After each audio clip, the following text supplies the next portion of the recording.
어느 날 아는 한의사가 생겼다. 안녕하세요. 아는 한의사 재한입니다. 우리는 상대방의 얼굴만 봐도 대략 컨디션을 짐작할 수 있는데요.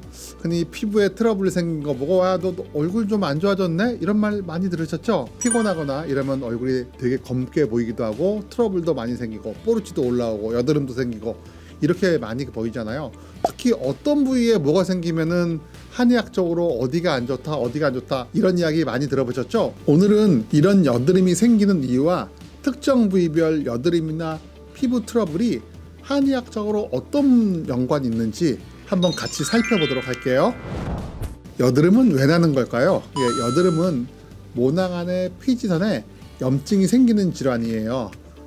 보통 여드름은 한 가지 원인에서 발생되기보다는 여러 가지 복합적인 원인에 의해서 발생됩니다.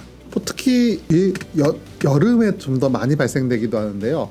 여드름은 피부의 온도가 올라가면서 피지선의 피지 분비가 되게 활발해져요. 이때 그 여러 가지 알러지나 땀 이런 것들이 다 같이 생기면서 여드름들이 좀 더 활성화되고 여드름이 많이 나오기도 하죠. 특히 요즘 같은 코로나 시국 마스크 많이 쓰고 습하고 덥고 공기에서는 안 되고 이런 상태라면은 안 생기는 사람도 이 입주위로 여드름이나 피부 트러블 많이 생기는 거 여러분도 잘 경험해 보셨죠? 이런 코로나19 때문에 생기는 이 부위의 여드름 말고 환경 변화 말고 여러 가지 다른 이유에 의해서 특정 부위에만 나오는 여드름 있을 거예요. 머리에만, 콧등에만, 볼에만 그리고 볼 주위에만 생기는 이런 여드름과 피부 트러블 한의학적으로 어떤 부위와 관계가 있는지 같이 한번 알아보도록 할게요. 자, 먼저 이마는 한의학적으로 심장과 연관이 돼 있다고 알려져 있는데요. 이마나 미간 부위에 열이 오르면 그 부위로 여드름이 잘 발생될 수 있어요. 난 스트레스 엄청 받았어요. 으아 이러면은 이마와 이쪽 부위, 코 바로 위쪽으로 미간 부위죠. 이쪽으로 열이 많이 오르는 걸 알 수 있어요.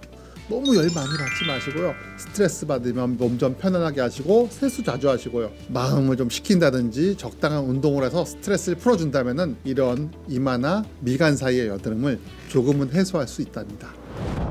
자, 부위별로 코 주변에 또 코 쪽에 트러블이 많이 생기신 분들 있죠. 이런 분들은 위장 기능을 의심해 볼 수 있어요. 특히 위열이 많을 때 이럴 때 코끝이 붉고 아픈 코 빨간 여드름 같은 것들이 많이 나죠.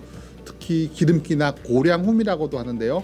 기름지고 자극적이고 술 많이 드시고 이런 분들한테 많이 발생될 수 있습니다. 기름지고 자극적인 음식 줄이고요. 술 좀 줄이고 또 위열을 좀 가라앉히신다면은 코끝 좀 붉어지고 코 주위에 여드름 많이 나는 거 좀 더 개선될 수 있다고 합니다. 볼 양쪽을 한의학 고서인 황제내경에서는 왼쪽은 간, 오른쪽은 폐로 나눠지는데요. 실제로 이건 고서의 얘기고 트러블은 양쪽에 골고루 발생하는 경우가 일반적이에요. 볼은 얼굴에서 가장 지방이 많은 부위인데요. 그래서 여드름도 쉽게 발생할 수 있는 곳이에요. 갱년기 때 얼굴이 붉어진다든지 교감신경 항진이라고 그러죠. 속에서 열이 훅훅 올라온다든지 이러면은 이쪽 볼 주위가 빨개지면서 이 주위로 여드름이 좀 쉽게 발생될 수 있습니다. 교감신경이 항진되게 너무 스트레스 많이 안 받으신 거 중요해요. 또 부위별로 입과나 턱 주위에서 여드름 많이 발생될 수 있는 거 많이 들으셨죠? 특히 여성분들 자궁이 좋지 않은 경우에 많이 발생된다 그래요. 자궁이나 난소가 좋지 않고 또 비뇨생식기에 염증이 있는 경우에는 이쪽 주위로 이 입가라 턱 주위로 여드름이 많이 발생된다고 그래요. 해부학적으로 봤을 때 이 얼굴 아래쪽은 턱 림프절이 되게 많이 있어요. 림프순환도 제대로 되지 않을 뿐더러 붓고 단단하고 아픈 여드름이 생기기 쉽습니다. 또 요즘 같은 시절에는 이제 마스크 써서 덥고 습한 환경이 생겼을 때 좀 더 많이 발생될 수 있죠.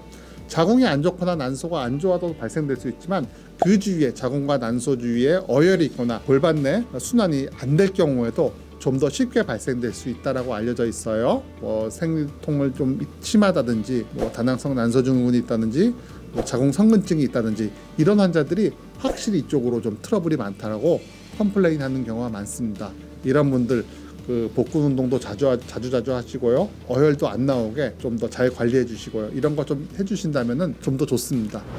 이 얼굴 부위에 어떤 부위에 여드름이 나오든 상관없이 가장 좋은 여드름 치료는 자주 세안해 주시고요. 너무 두꺼운 화장이나 이런 걸 피해 주시는 거예요.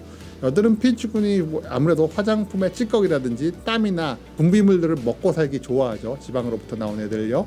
그런 것들을 적당히 제거해주는 가장 좋은 방법 역시 세안이에요. 두 번째로는 그게 덜 생기게 만드는 거죠.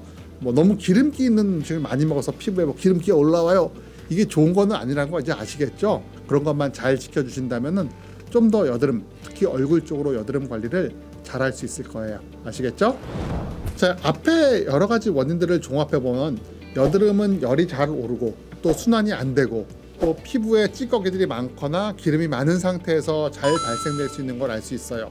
이런 상태를 개선하기 위해서는 먼저 물을 좀 충분히 많이 마셔주시고요. 또는 물로 얼굴 세수를 자주 해주시고, 탄수화물과 단 음식 또는 기름진 음식들은 열을 조정하고 혈관과 점막을 좀 붓게 만들기 때문에 꼭 적게 먹을 것을 권유드립니다. 한의학적으로 얼굴에 열이 과하게 올라오는 상열을 끼치게 하는 연인은 혈류순환을 개선시키고 상열하한이라 그러죠. 자궁주의 혈액순환을 좋게 하고 몸 전체의 혈액순환을 좋게 하신다면 훨씬 더 많이 개선시킬 수 있어요. 이런 여러 가지 원인이 없는데도 불구하고 얼굴 쪽에 트러블이 많이 생기는 경우에는 여성의 경우라는 호르몬 이상이거나 남성 호르몬이 너무 과해지는 이런 특이한 병증인 상태, 다낭성 난소증후군이겠죠. 이런 병증 상태인 경우도 간혹 보이니까 난 이런 거 전혀 잘하고 잘 지키고 있는데도 불구하고 얼굴에 너무 트러블이 많고 여드름이 많아요. 이러시다면은 피부과뿐만 아니라 내과적 검진도 같이 받아볼 것을 권유드리겠습니다. 아시겠죠?